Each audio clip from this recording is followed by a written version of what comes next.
Hello and welcome to round 2 of the Parenting Roundabout podcast. I'm Catherine Haleko and I'm here with Terry Morrow. Hello. Usually on this podcast we talk about parenting issues, but once a week Terry and I like to get together to discuss TV, movies, books, and other entertainment topics because it's nice to talk about something other than parenting for a change. So this week we are continuing with our watch of the second season of Veronica Mars. Although this episode you might think was from season 1. It is called Rat Saw God. Which Remember all that stuff from before? Yeah. And we're also continuing with World of Dance, another round of Duels. So we'll start with that. This was Duels for the juniors who mostly seem the same age as the people in the upper division, except for tiny Savannah. Tiny but mighty Savannah. Yes. Prevailed in her duel against the ballroom troupe known for their fringed pants. Right. Yeah. I was perfectly fine with that. But I also think nobody wants to say no to that little girl. No way. Of course not. Because the ballroom kids in the fringed pants are going to be, well, this time they were in the big capes. They're going to be stoic. But Savannah's going to cry. Maybe not. She's a pro. You know, she's got the moves, but sooner or later, either she's just going to triumph over everything, or, you know, they're going to have to. They're going to have to figure out a way to just let her down. Yeah, I did think they said, you know, she needs to show more emotion, and she chose this song where she was supposed to be like a warrior, and no, she was not. She was still adorable. So she's still an adorable 9-year-old girl. She has a certain lack of life experience to call up emotions. Just knock it off, you guys. When they had they do this big fakey duel thing where the two contestants come out and they glare at each other, and I'm like, oh, this is not going to work out well. All these, you know, teenagers glaring at this little pixie, and she's just beaming, and you know, and they had something, the troupe had something in their dance where they did a little disrespectful thing towards their opponent, which should have been fine, but when it's her, oh no. Not realizing that she was going to be their opponent. Exactly, that was unfortunate. But it was funny because the first duel, I can't even think now who it was. It was Young Cast. Those were the ones in the red outfits. Yes. And Groovement were the other ones. Yes, and the Groovement won, right? Correct. And again, they were the first ones to go. Yes. So I thought, really? All of the duels, the first ones to go, are the ones that are going to win? And then the second duel comes up, and Savannah is the second one, and I think the pattern is going to be Here's broken. Where the street ends. I felt pretty good about that possibility, and indeed, she broke it, because then the third duel, the second one, won also. Right.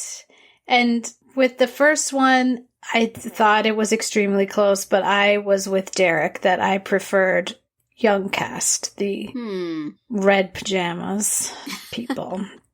But they were so close. I mean. Yeah, they were both really good, and it was hard to see either one be disappointed. And those girls were just soaking it up when they were getting praise. The Young Cast ones. The Young Cast girls.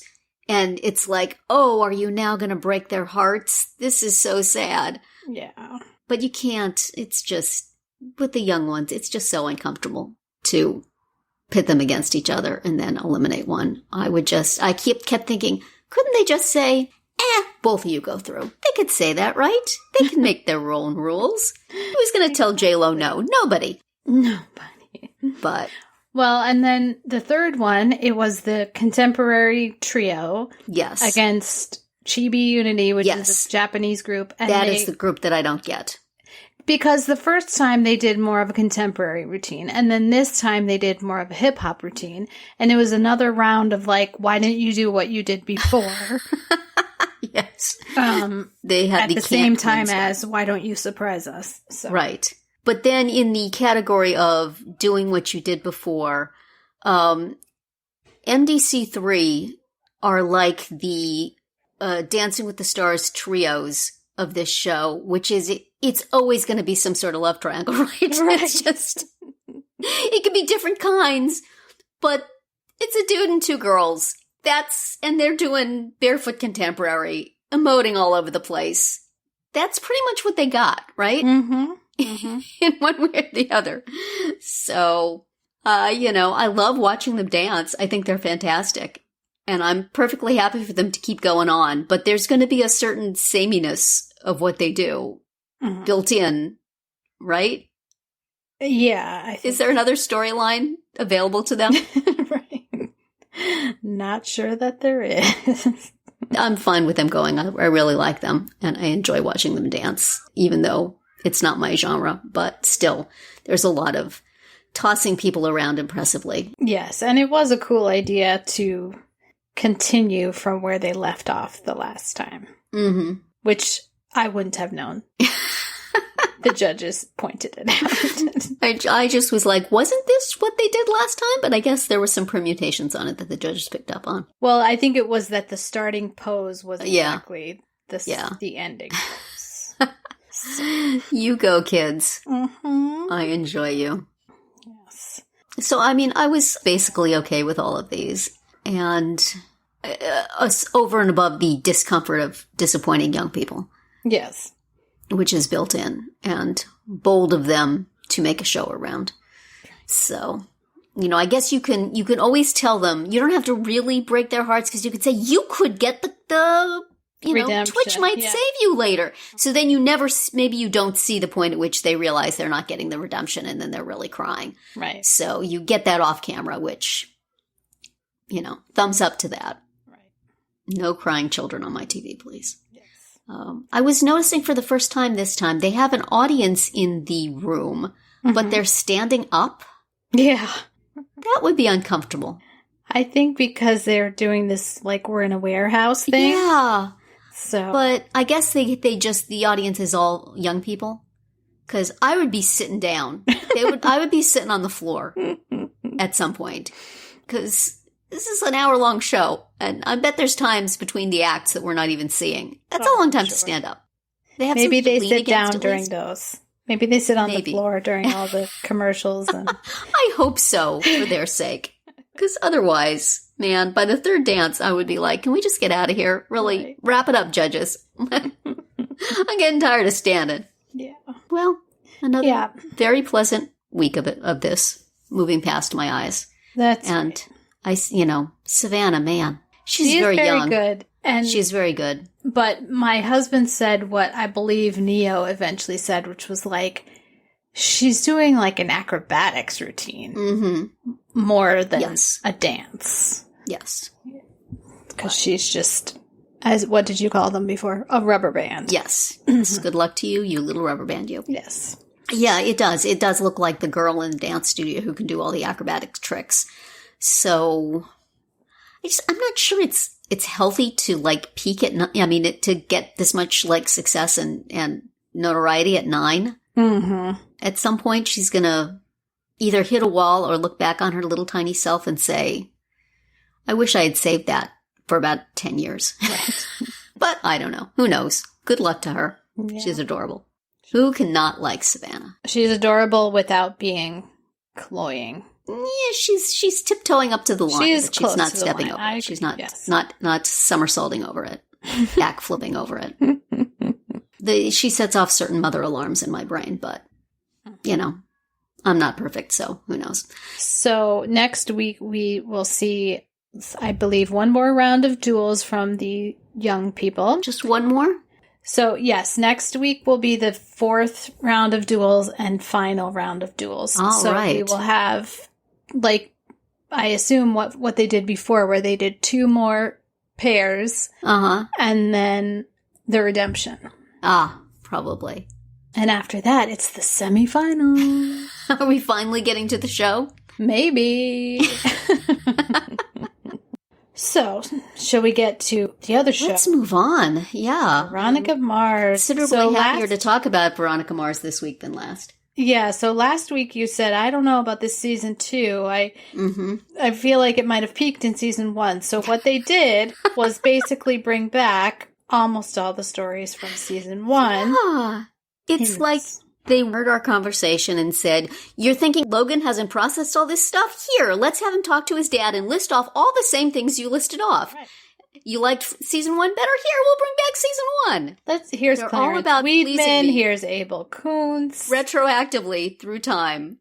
But yeah, here's what I don't understand. I thought that the Logan Felix thing was like he'd already been cleared. Yes, I thought so too, so he can't be tried again. Was he just did it never to go to trial?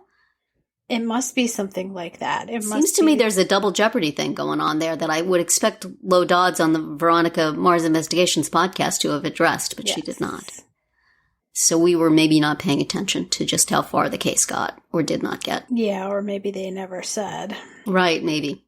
I find that whole little plot development with Logan and Weevil and what may or may not have happened on the bridge to be distasteful and of no interest except for Cliff. If Cliff will keep being Logan's lawyer, yes. I am there for it. The scene between the two of them was just wonderful. And also with, Cliff showing up at the jail cell where improbably Logan and his dad were both incarcerated. Right. And quipping was just wonderful. That was fantastic. Yes. He is fantastic. I'm all for Cliff as well. Yeah. And the actor who plays him, we were watching it. My daughter passed through the room and said, "Oh, I think I know who that is." And then she looked at him and she said, "No." He's a voice on a bunch of animated stuff, and I think that's why she recognized him. He does like some voices on Fairly Odd Parents and a bunch of other things that I recognized. So I do recognize his voice. I don't know if I've seen him in anything. He does have like a cartoon voice. He has a cartoon voice. Or hear that, as the case may be. He does, yeah. So, and he's just a delight in this. So wonderfully written. He gets such great lines, and he delivers them just with the right degree of lack of self-regard. Right. That is delightful. So, if he wants to follow this Logan case through and just be quipping all through it, well, sure, earn your paycheck, man. Exactly. Earn your public defender salary. Mm-hmm. Yes. Yes, that was awesome. Just such a dude comfortable in his own 2 for $500 suits. Yes. Yes. And then we also had the return of Clarence Weedman turning into a buddy cop adventure with Veronica and Clarence. Also delightful. Yes. That was wonderful and so unexpected. So wherever he went for vacation, it did him good. Right. He's much more laid back. He had himself some pina coladas on a beach somewhere. And now he's decided to be collaborative dude and not scary trenchcoat man. But when he showed up in the hotel room where Veronica was, yes. I gasped. Me too. Oh my goodness. And then he's just, here, you need a partner. Right. Your friend has left town. I'll be your backup. You're in over your head, girl. I'm here to help you. Dangle people out of windows and oh my goodness. Threaten surly hotel clerks. Yeah, that guy needed threatening. Oh, he was, he was funny the first couple of times, but now, yeah, just talk. Right. Bozo. I noticed that the podcast seems to have dropped we're doing a new shorter format. Yes, it did. I noticed that too. And yet they still left out some things I would have liked them to discuss. Such as? Like Double Jeopardy of Logan and that stuff. So I don't know. But it's still very, very fun to listen to them. Yes. And, again, in terms of addressing complaints we've had, dispatched with the Mr. Casablanca situation. Yes. So apparently out of the country and, Dick and Logan. Dick is not mad at Logan for all the havoc he indirectly wreaked. So, and apparently not mad at Veronica either because he's just objecting to kissing, but not to her specifically. Right. So that was another thing that I feel is a continuity error, which is that originally Duncan's parents were in Napa and now they're in Aspen. Oh. Well, they got tired of it now. Yes. Apparently. Which I don't know how you leave the state if you're being investigated for a crime, but okay. That does seem odd. The whole thing with them seems odd, but okay. As long as they're not around, that's fine. Yeah. as long as they're not coming back. Happily live without them. And now Logan and Duncan are going to be odd coupling it in his hotel suite, so. Sharing clothes because all of Logan's clothes got burned up in a fire.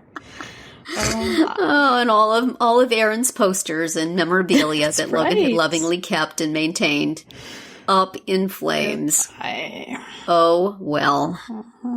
Don't see that going in any direction I'm going to be interested in, and I share the chagrin and horror of the Veronica Mars investigations team in Keith breaking into an evidence area and poking around. Yeah. It may never come back to haunt him because lots of things get dropped in this. But this seems like a bad idea. Yes, very bad. And also, if one of your hairs fall off while you're in the bus there, suddenly you're going to be charged with something. Just don't. He knows better. He knows better than that. Yeah, he really does. He really does.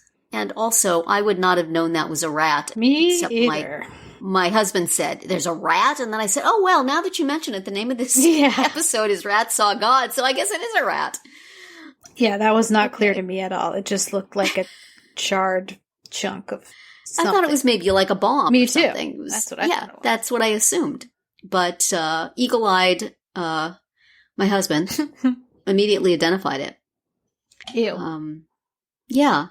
I was very surprised that the election was already.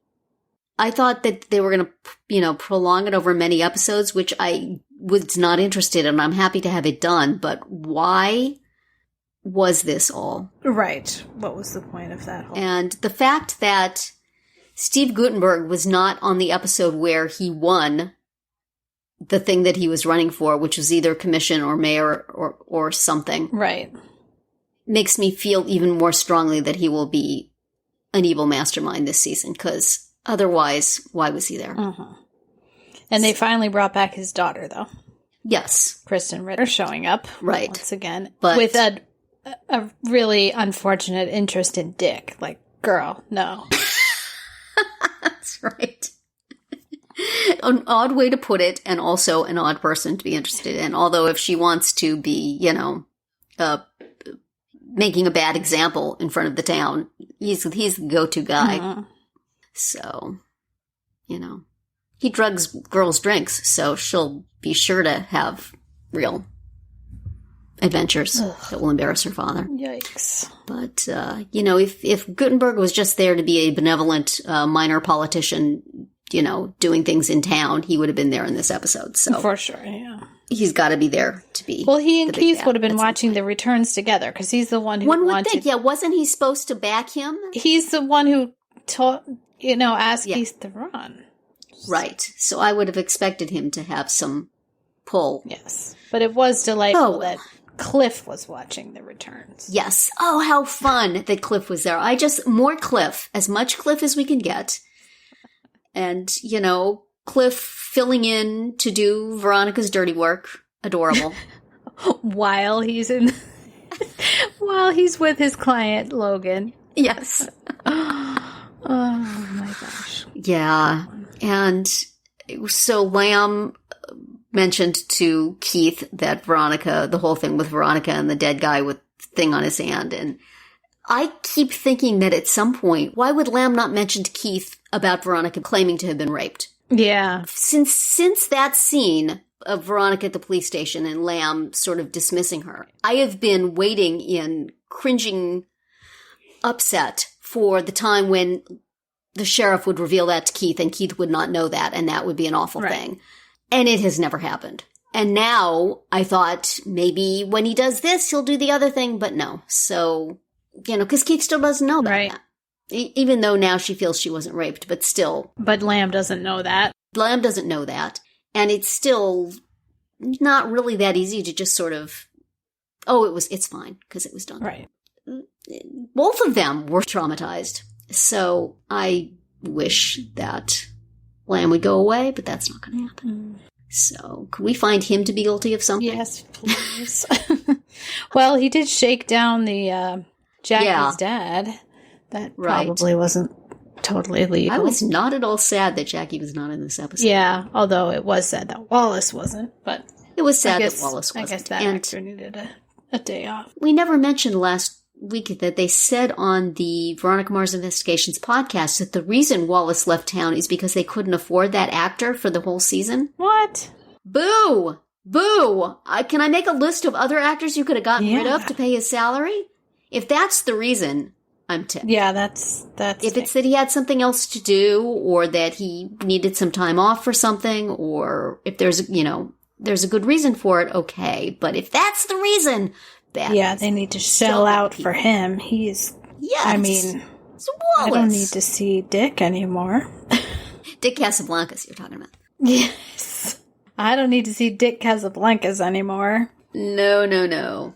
So, that teacher who broke up the fight between Logan and Weevil, I guess it was. Have we ever seen him before? He looked familiar, but okay. I don't know. Because who is that guy? Yeah. They couldn't have pulled one of the 10 or 12 actors who's already played a teacher one time. That show, exactly. We need new extras. So maybe he has been. Maybe he's been a teacher. I did not recognize him. Apparently, they couldn't have the principal. Yeah, there. I don't, because that would usually be his gig. Yes, for sure. So maybe that guy's going to figure in future plot lines, and so they just needed to get him on camera. Well, so what's up for us next week on this fine program? It'll be the 7th episode of Veronica Mars Season 2. It's called Nobody Puts Baby in a Corner. All right. And we will, as we discussed, continue with World of Dance with the episode that airs tonight, July 28th. More Junior Division Duels. And hopefully not crying children. Yes. No crying children, please. Please. On either World of Dance or Veronica Mars. No crying children or teens. That's going to be it for our round 2 today. Please subscribe to our Parenting Roundabout podcast so you won't miss any of our episodes. We have something new for you every weekday. As always, you can find recaps, links, and an opportunity to comment on our website at parentingroundabout.com. Bye, Terry. Bye, Catherine. Goodbye, everyone.